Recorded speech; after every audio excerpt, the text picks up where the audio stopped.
Welcome back, boys and girls, and welcome back to Grandma Reads. And we are still reading The Little House in the Big Woods, and we are on chapter number 3, The Long Rifle. Every evening, before he began to tell stories, Pa made the bullets for his next day's hunting. Laura and Mary helped him. They brought the big, long-handled spoon and the box full of bits of lead and the bullet mold. Then, while he squatted on the hearth and made the bullets, they sat one on each side of him and watched. First, he melted the bits of lead in the big spoon held in the coals. When the lead was melted, he poured it carefully from the spoon into the little hole in the bullet mold. He waited a minute, then he opened the mold, and out dropped a bright new bullet onto the hearth. The bullet was too hot to touch, but it shone so temptingly that sometimes Laura and Mary could not help touching it. Then they burned their fingers, but they did not say anything because Pa had told them never to touch a new bullet. If they burned their fingers, that was their own fault. They should have minded him. So they put their fingers in their mouths to cool them and watched Pa make more bullets. There would be a shining pile of them on the hearth before Pa stopped. He let them cool, then with his jackknife he trimmed off the little lumps left by the hole in the mold. He gathered up the tiny shavings of lead and saved them carefully, to melt again the next time he made bullets. The finished bullets he put into his bullet pouch. This was a little bag which Ma had made beautifully of buckskin from a buck Pa had shot. After the bullets were made, Pa would take his gun down from the wall and clean it. Out in the snowy woods all day it might have gathered a little dampness, and the inside of the barrel was sure to be dirty from powder smoke. So Pa would take the ramrod from its place under the gun barrel and fasten a piece of clean cloth on its end.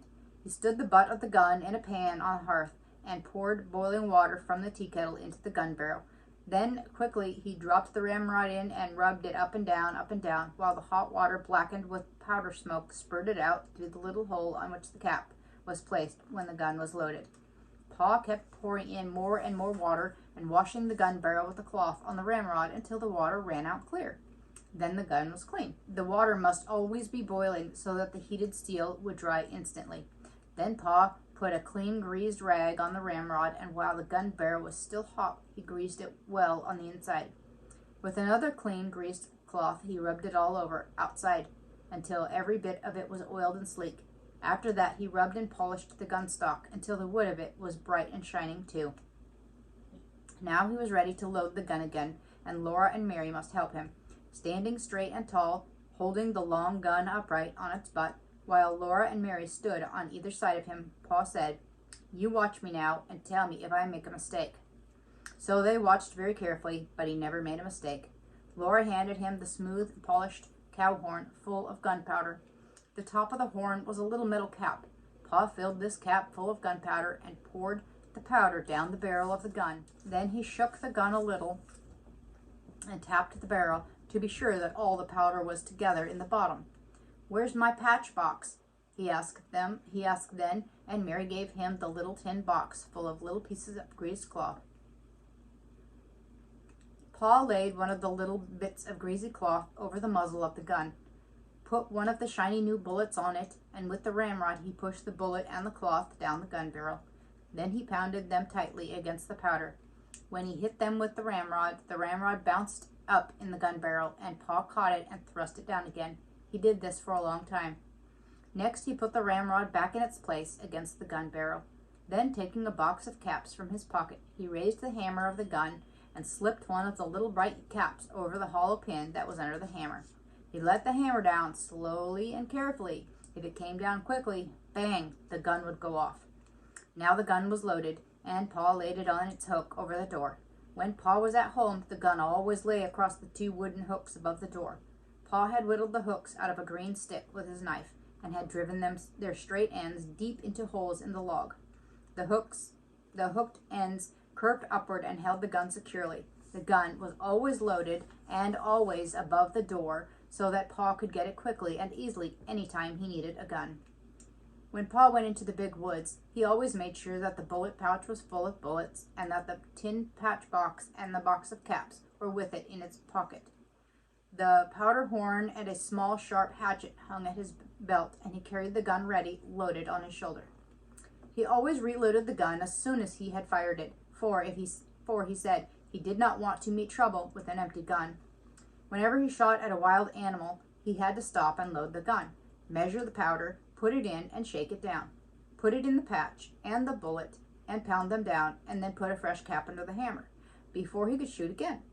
When he shot at a bear or a panther, he must kill it with the first shot. A wounded bear or panther could kill a man before he had time to load his gun again. But Laura and Mary were never afraid when Paul went alone into the big woods. They knew he could always kill bears and panthers with the first shot. After the bullets were made and the gun was loaded, came storytelling time. "Tell us about the voice in the woods," Laura would beg him. Paul crinkled up his eyes at her. "Oh, no," he said. "You don't want to hear about the time I was a naughty little boy." "Oh, yes, we do. We do," Laura and Mary said. So Paul began. The story of Paul and the voice in the woods. "When I was a little boy, not much bigger than Mary, I had to go every afternoon to find the cows in the woods and drive them home. My father told me never to play by the way, but to hurry and bring the cows home before dark, because there were bears and wolves and panthers in the woods. One day I started earlier than usual, so I thought I did not need to hurry. There were so many things to see in the woods that I forgot that dark was coming. There were red squirrels in the trees, chipmunks scurrying through the leaves, and little rabbits playing games together in the open places. Little rabbits, you know, always have games together before they go to bed. I began to play I was a mighty hunter, stalking the wild animals and the Indians. I played I was fighting the Indians until the woods seemed full of wild men, and then, all at once, I heard the birds twittering good night. It was dusky in the path and dark in the woods. I knew that I must get the cows home quickly, or it would be black night before they were safe in the barn, and I couldn't find the cows. I listened, but I could not hear their bells. I called, but the cows didn't come. I was afraid of the dark and the wild beasts, but I dared not go home to my father without the cows, so I ran through the woods, hunting and calling. All the time the shadows were getting thicker and darker, and the woods seemed larger, and the trees and the bushes looked stranger. I could not find the cows anywhere. I climbed up hills, looking for them and calling, and I went down into the dark ravines, calling and looking. I stopped and listened for the cowbells, and there was not a sound but the rustling of leaves. Then I heard loud breathing and thought a panther was there in the dark behind me, but it was only my own breathing. My bare legs were scratched by the briars, and when I ran through the bushes, their branches struck me, but I kept on looking and calling, "Suki! Suki! Suki! Suki!" I shouted with all my might, "Suki!" Right over my head, something asked, "Whoo!" My hair stood straight on end. "Whoo! Whoo!" the voice said again, and then how I did run. I forgot all about the cows. All I wanted was to get out of the dark woods to get home. That thing in the dark came after me and called again, "Whoo!" I ran with all my might. I ran till I couldn't breathe, and still I kept on running. Something grabbed my foot, and down I went.